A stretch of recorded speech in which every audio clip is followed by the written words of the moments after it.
As NBA fans, we've witnessed one of the greatest off-seasons in NBA history. And now with the NBA less than a month away, here are my 2019-2020 Eastern Conference standings predictions. At number 15, I have the Charlotte Hornets with a predicted record of 24-58. The Hornets had a horrible offseason, losing all-star point guard Kemba Walker and other role players such as Frank Kaminsky and Jeremy Lamb. The Hornets did, however, sign point guard Terry Rozier, but extremely overpaid him in my opinion with a 3-year, $58 million contract. Rozier is a starting caliber point guard, but the Hornets could have got him for much less. The Hornets have a lot of potential in the next few years with young players such as Miles Bridges, Malik Monk, Cody Zeller, and have a good team leader in Nicholas Batum. But the Hornets are too young and inexperienced to compete for the playoffs, which is why I have them finishing at the bottom of the East. At 14, I have the New York Knicks with a predicted record of 25-57. The Knicks had a really disappointing offseason. They were expected to potentially land Kevin Durant and Kyrie Irving and draft number 1 prospect Zion Williamson. The Knicks do have a young core that might contend in the playoffs in a few years. If they keep the young core of RJ Barrett, Kevin Knox, Dennis Smith Jr., Julius Randle, and Mitchell Robinson all intact, the Knicks could be scary in a few years. But for now, they'll be towards the bottom of the East. At 13, I have the Washington Wizards with a record of 32-50. The Wizards were an absolute mess last year, and they're doomed for missing the playoffs for a second straight year, as all-star point guard John Wall will be out for the entire year. And all-star shooting guard Bradley Beal is expected to be in training rooms this entire year.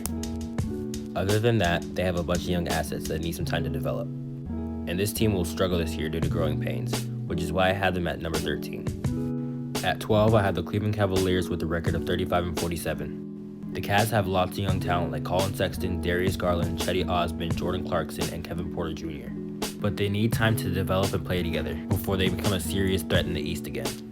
And with key players like Kevin Love and Tristan Thompson and Trey Rivers, the Cavs will need a year or two before they get back to the playoffs, which is why I have them at number 12. At 11, I have the Chicago Bulls with a record of 37-45. Like the Cavs, the Bulls have a young team that needs some time to develop.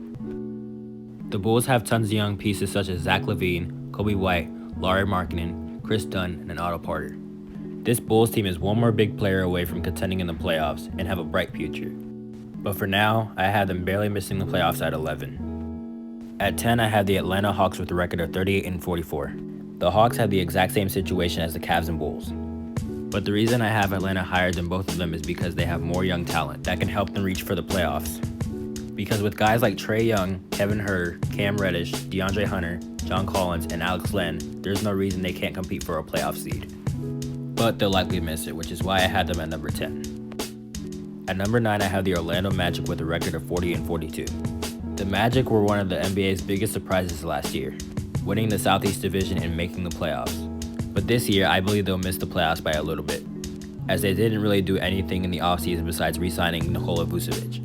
And due to some teams getting better and not having as much talent as the 8 playoff teams, this is why I had them barely missing the playoffs as the 9th seed. Although, I wouldn't be surprised if they snuck in as the 8th seed or even higher. At number 8, I have the Detroit Pistons with a record of 41-41. The Pistons had a really quiet offseason aside from signing veterans Derrick Rose and Joe Johnson. Besides that, the Pistons have almost the same team they had last season, and will be one of the most mediocre teams this season, which is why I have them barely making the playoffs at number 8. At number 7, I have the Raptors with a record of 43-39. The defending champions lost their best player Kawhi Leonard in free agency, but they won't fall too hard as they still have Pascal Siakam, who won Most Improved Player last year, and 5-time All-Star Kyle Lowry, as well as other good players like Serge Ibaka, Fred VanVleet, and Marc Gasol.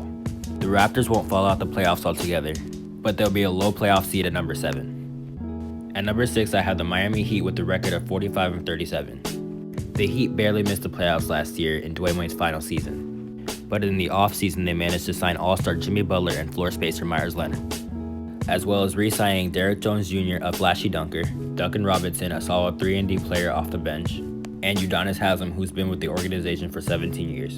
Not to mention the Heat drafting Tyler Hero, who dominated in the Summer League.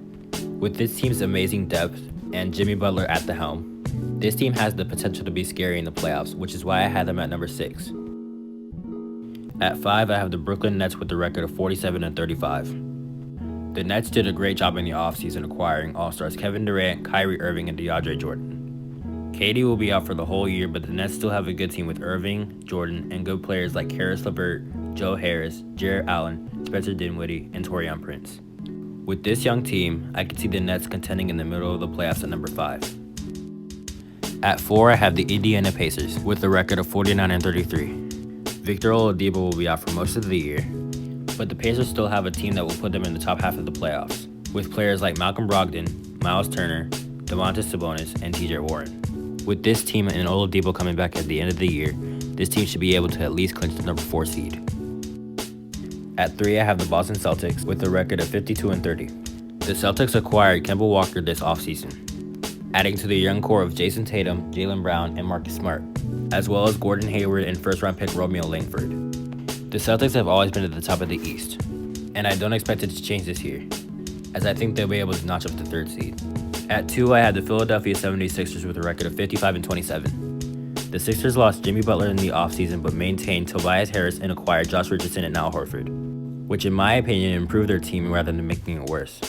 Philly now has a legit chance of making the NBA Finals this year, but our number 1 seed is the reason why the 76ers are at number 2.